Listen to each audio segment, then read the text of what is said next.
may forget that Derek Carr would have been the NFL MVP in 2016 had he not fractured his tibia.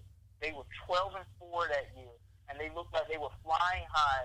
And honestly, if he was the quarterback of that team going into those playoffs, I believe they actually would have won their playoff game. I honestly do believe that, because that team then, it looked like they were building a culture, and things just fell apart the next year. And, sometimes things just are what they are. But I also speak on this point, too, where you say that you don't believe the NBA would thrive as much in Las Vegas.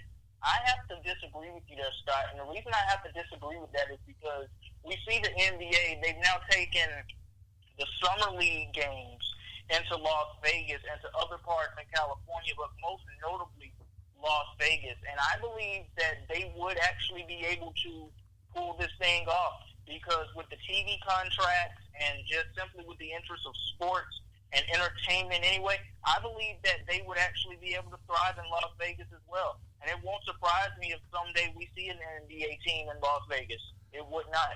Well, good. You know what, Xavier? I got no problem disagreeing with you once in a while. It's good.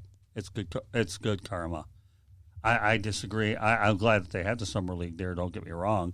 Orlando had it, but they moved it in one spot. But it's okay. I have no problem disagreeing with you from time to time, because that's what we do. And I'll give you a little nugget that you probably never knew of either, that I think Kareem Abdul-Jabbar's record-breaking points came from Magic Johnson when they played an exhibition game, regular season game in Vegas that occurred there. I don't know if you knew that or not. No, I did not. That's very good to know. Yeah, I did. I followed the sport for a lot of years. I grew up with it. But do I think it can sustain a long schedule? I don't know. I think that a market can be maxed out with too many teams if it's not as big of a market as it is with a much bigger city, albeit Las Vegas is growing. I get it. Haven't been there in a long time. Our buddy Mark Wilson is out there. One of these days we'll bring him on the show. But I don't know. I think some markets can be tapped out at 2, 3, 4 sports. I don't know. But it'll be a while before we find out. Before the NBA ever hits Las Vegas, it will be in Seattle first. I can tell you that right now. Now, let's go back to your Raiders. Do I think they could be a wild card team next year? You bet. No doubt about it. Wild card to me is realistic. The Lions play the Raiders this week over in Oakland for the final time ever in Oakland. Okay, once upon a time the Lions played in a county called Oakland County. Just a little nugget out there. I'll be curious to see how the Lions play this weekend in Oakland. Oakland's hungry.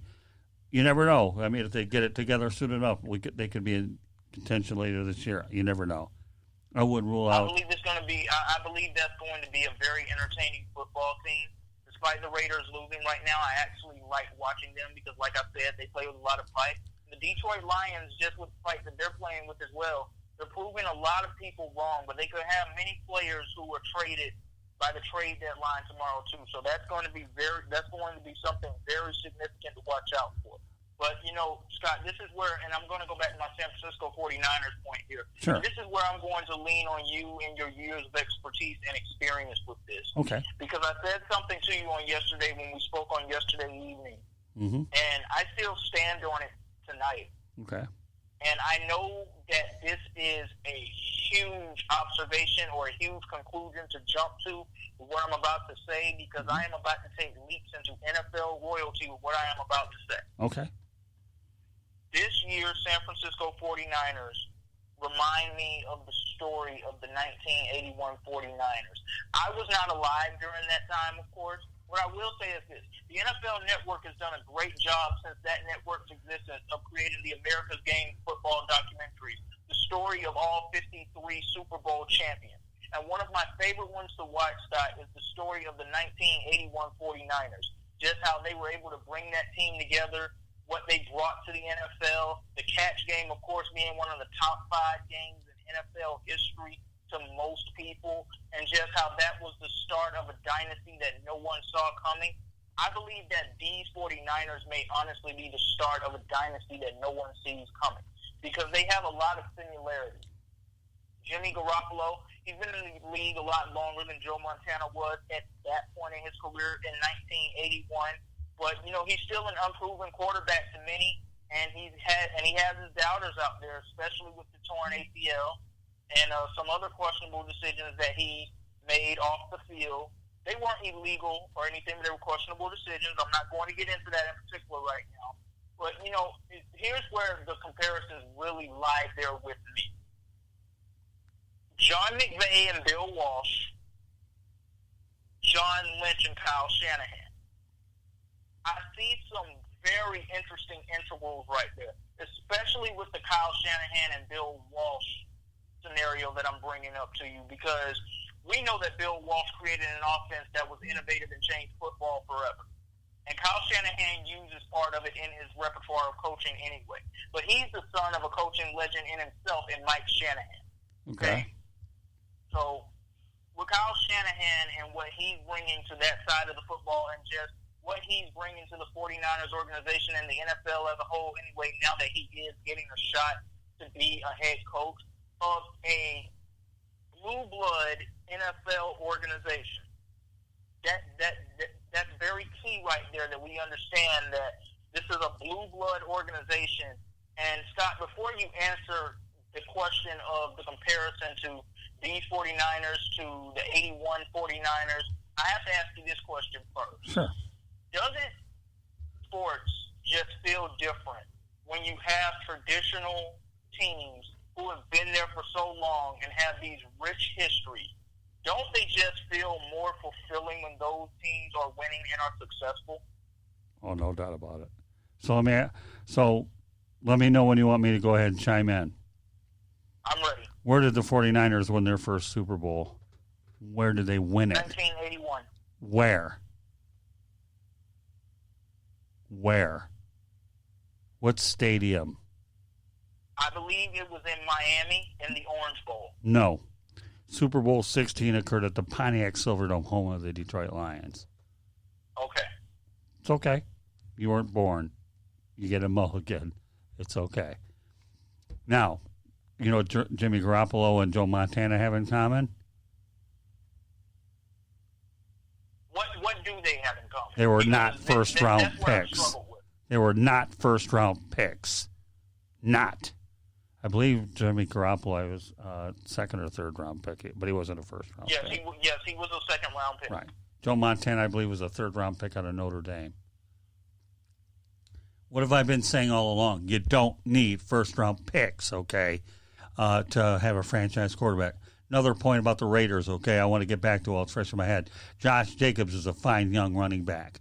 Okay, this kid has a great upside, just so you to mention. Now, let's go back to the 49ers again, okay? Yeah, the league is better when the 49ers are playing well. They really are. As far as the catch is concerned with Joe Montana to Dwight Clark, we all know where that stood. Do you know who the opponent was against the 49ers when they won that first Super Bowl? The Cincinnati Bengals. Very good. Proud of you. But they did have a rematch, I believe, in Miami. But obviously. So I guess to answer your question, it would be great to see the San Francisco 49ers take on Tom Brady and the New England Patriots, because they have Garoppolo against Tom Brady, wouldn't it? It would be, and it's also very interesting that you brought up that point about the 49ers winning their first Super Bowl against the Cincinnati Bengals, too. Because you bring up the battle of potential Tom Brady and Jimmy Garoppolo. Mm-hmm. I'm going to throw out a nugget of history for people here as well. Sure. Because I don't think people honestly realize this.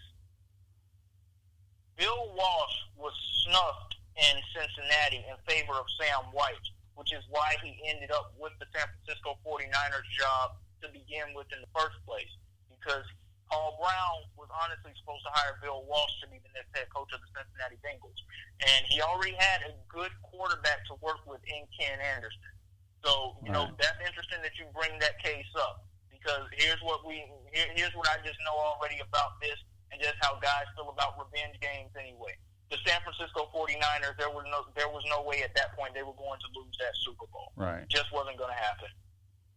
All right. Now, if I recall correctly, when the Bengals were in their first Super Bowl against the 49ers, I believe it was Forrest Gregg who was the head coach, but Sam White eventually coached the Bengals into a Super Bowl. I'm almost certain that Forrest Gregg, the former Packers legend, was a coach over in Cincinnati. I have to look that up, but I'm pretty certain about that. But regardless, Bill Walsh was a genius. Obviously, coached at Stanford before he took the 49ers job, so it's not like he had to fly across the country to go ahead and get his next job. But, I agree. There are a lot of interesting scenarios that can play out. Listen, I think it would be to see the 49ers be dominant the way they have been, especially when it comes to the fact that the Rams are expected to do quite well. Has Sean McVay lost his luster? I don't really think so. The guy has been hurt by injuries. He did a good job in saving Goff from becoming a bust. Maybe sometimes you have to give a little credit to the opposition a little bit, too. Remember the division that they play in. Russell Wilson's not a bad quarterback.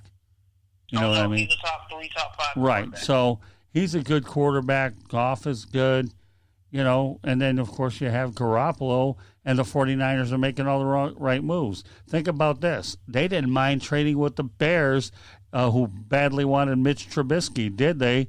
Even though the Bears probably could have had him. But they made the decision anyways because they had their mind anyhow and got probably another draft choice out of it.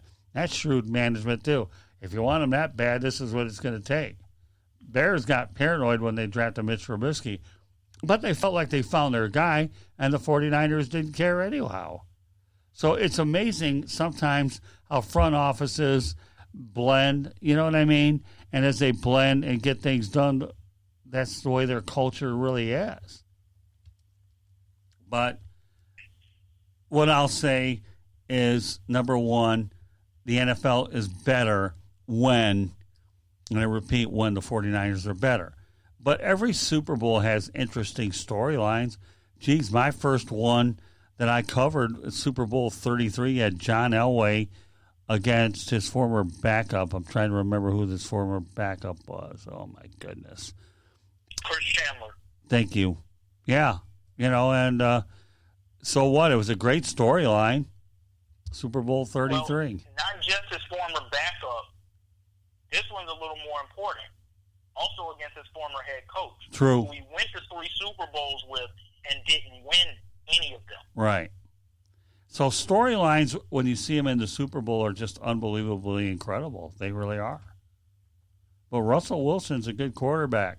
He's in the same division as the 49ers. That's impressive. You got between Seattle, New Orleans, and San Francisco. And I'll tell you, don't count out Arizona. I think the Arizona Cardinals have an upside with that team. I really do. You're going to have a pretty good division out there at some point down the road as teams start to retool later on.